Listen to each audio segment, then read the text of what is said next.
దేవునికి మహిమ కలుగునుగాక. రాత్రి ధ్యానము ఆదికాండము 2వ అధ్యాయము 18వ వచనం నుండి 25 వచనాల వరకు. మరియు దేవుడైన యెహోవా, నరుడు ఒంటరిగా నుండుట మంచిది కాదు, వానికి సాటి అయిన సహాయమును వాని కొరకు చేయుదుననుకొనెను. దేవుడైన యెహోవా ప్రతి భూజంతువును ప్రతి ఆకాశ పక్షిని నేల నుండి నిర్మించి ఆదాము వాటికి ఏ పేరు పెట్టునో చూచుటకు అతని యొద్దకు వాటిని రప్పించెను. జీవము గల ప్రతి దానికి ఆదాము ఏ పేరు పెట్టెనో ఆ పేరు దానికి కలిగెను. అప్పుడు ఆదాము సమస్త పశువులకును ఆకాశ పక్షులకును సమస్త భూజంతువులకును పేర్లు పెట్టెను. అయినను ఆదామునకు సాటి అయిన సహాయము అతనికి లేకపోయెను. అప్పుడు దేవుడైన యెహోవా ఆదామునకు గాఢనిద్ర కలుగచేసి అతడు నిద్రించినప్పుడు అతని ప్రక్కటెముకలలో ఒక దానిని తీసి ఆ చోటును మాంసముతో పూడ్చివేసెను. తరువాత దేవుడైన యెహోవా తాను ఆదాము నుండి తీసిన ప్రక్కటెముకను స్త్రీనిగా నిర్మించి ఆమెను ఆదాము నొద్దకు తీసుకొని వచ్చెను. అప్పుడు ఆదాము ఇట్లనెను, నా ఎముకలలో ఒక ఎముక, నా మాంసములో మాంసము. ఇది నరునిలో నుండి తీయబడెను గనుక నారి అనబడును. కాబట్టి పురుషుడు తన తండ్రిని తన తల్లిని విడిచి తన భార్యను హత్తుకొనును, వారు ఏక శరీరమై ఉందురు. అప్పుడు ఆదామును అతని భార్యయు వారిద్దరూ దిగంబరులుగా నుండిరి, అయితే వారు సిగ్గు ఎరుగక ఉండిరి అని దేవుని లేఖనం సెలవిస్తుంది. వివాహమునకు పునాది దేవుడే వేసెను. వివాహ బంధము అను దానిలో అనేకులు బంధము అను దానిని వదిలిపెట్టుచున్నారు. మేలుకైనను కీడుకైనను మరణ పర్యంతము అను ప్రమాణపు మాటలు ప్రాణాంతకములుగా గ్రహింపబడుచున్నవి.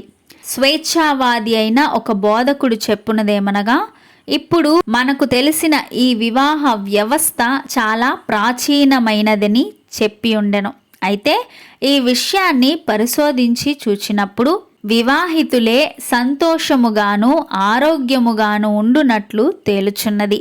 గాలప్ పాల్ అను వ్యక్తి 195 మంది అమెరికా ప్రజలు వివాహమునకును కుటుంబ జీవితమునకును అత్యధిక ప్రాధాన్యతనిచ్చుచున్నారని వెల్లడించారు. ప్రతి మనిషినికి ఆదరణ సహాయములు అవసరమైనందున వివాహ బంధములో దేవుడు దంపతులను ప్రేమించే వివాహ బందీలుగా చేసి ఉన్నాడు. ఆదికాండం 2వ అధ్యాయం 18లో ప్రభువు నరుడు ఒంటరిగా నుండుట మంచిది కాదు, వానికి సాటి అయిన సహాయము చేయుదునని చెప్పెను. దేవుడే వివాహ వ్యవస్థ స్థాపకుడు, శిల్పి అయి ఉన్నాడు అని మనము గుర్తుంచుకోవాలి. ఈ వివాహ వ్యవస్థ యందు ఆయన స్త్రీ పురుషులను ఒకే బంధముగా చేయును. వివాహమందు 3 వ్యక్తులు కలిసి పనిచేయుదురు. వారెవరనగా భార్య, భర్త, యేసుక్రీస్తు. క్రైస్తవ వివాహ పునాది దేవుడు ఏర్పాటు మీదను దంపతుల యొక్క ప్రేమాభిమానాల మీదను ఆనుకొని ఉన్నవి. 3వ వ్యక్తి అయిన యేసుక్రీస్తు మీ వివాహమందున్నాడా? ఉంటే నూతన దాంపత్యములో శాశ్వత ప్రేమ బాంధవ్యములను కలిగించును. కూలిపోతున్న దాంపత్య జీవితంలో ప్రేమను పునరుద్ధరించును. ఆయన అట్లు చేయవలెనన్నచో నిన్ను నీవు ఆయనకు సమర్పించుకొనవలెను. పూర్తిగా నీవు ఆయనకు లోబడవలసి ఉండును. వివాహ బంధమందు ప్రేమను కలిగించి బాంధవ్యమందు కడవరకు బంధించి ఉంచగలవాడు ఆయనే.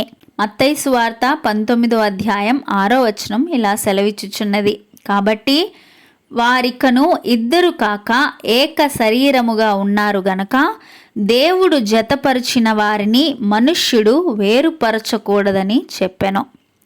నీ వైవాహిక జీవితము జయప్రదము కావాలంటే దానిలో క్రీస్తుకు ప్రథమ స్థానమిచ్చి చూడుము. నేడు అనేక మంది దంపతులు విడిపోవడానికి గల కారణాలు: మొదటిది, అపవాది వారిని వేరుపరపచూచుచున్నాడు. రెండవది, యేసుక్రీస్తు ప్రభువారు వారి మధ్య లేకపోవటను బట్టి శాశ్వత ప్రేమ బాంధవ్యములు వారి మధ్య లోపించుచున్నవి. ఈ లోకంలో లోపము లేనివారు పాపము లేనివారు ఎవ్వరూ లేరు. అయితే భార్య భర్త క్రీస్తను పునాది మీద తమ వైవాహిక జీవితమును భక్తి జీవితమును కట్టుకొనిన ఎడల ఎన్ని సమస్యలు వచ్చినను ఎన్ని ఇబ్బందులు కలిగినను వైవాహిక బంధమందు ప్రేమ కలిగించి బాంధవ్యమందు కడ వరకు బంధించి దేవుడు వారిని జతపరిచి ఉంచును. క్రీస్తునకు ప్రథమ స్థానం ఇచ్చిన వారి వైవాహిక జీవితము జయప్రదమవుతుంది. భర్త భార్యను ప్రేమించువాడై ఉండాలి.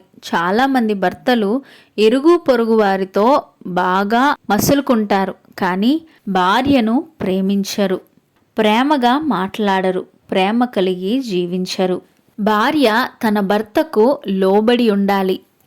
భార్యాభర్తలు ఇరువురు దేవుని వాక్యమునకు లోబడి జీవించాలి. ఆయన కట్టడలను గైకొనాలి. నీ కుటుంబంలో భార్యో లేక భర్తో సమస్యగా మారితే మిమ్ములను జతపరిచిన దేవునిని వేడుకోవాలి.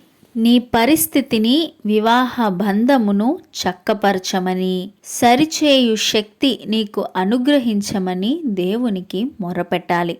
అంతేకాని ఆ సమస్యకు పరిష్కారం భార్యాభర్తలు వేరైపోవడం కాదు.